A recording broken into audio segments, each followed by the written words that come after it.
बुलौले रहनी 6 बजे 9 बजे आईनी पंडित जी। बुलौले रहनी 6 बजे 9 बजे आईनी पंडित जी। हवन करावे में बड़ी देर कैनी पंडित जी।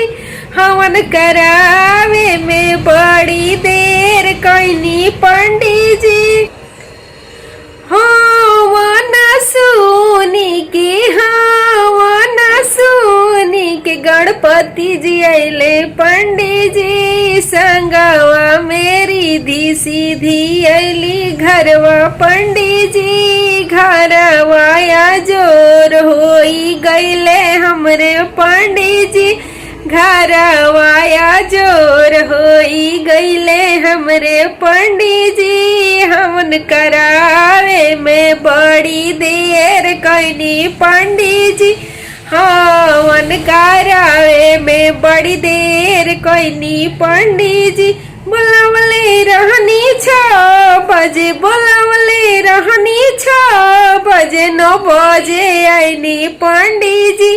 हवन करावे में बड़ी देर कैनी पंडित जी। हवन करावे में बड़ी देर कैनी पंडित जी। हवन के धुआं देखी, हवन के धुआं देखी राम जी आए पंडित जी। संगवा में सीता जी चारों भैया आइले पंडित जी। संगवा में सीता जी चारों भैया आइले पंडित जी। घरवा मोरे आजोर भैले पंडित जी।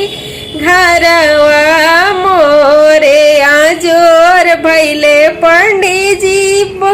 हवन करावे में बड़ी देर कैनी पंडित जी।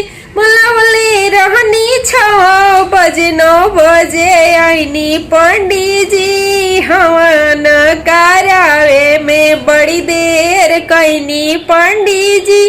हवन करावे में बड़ी देर कैनी पंडित जी।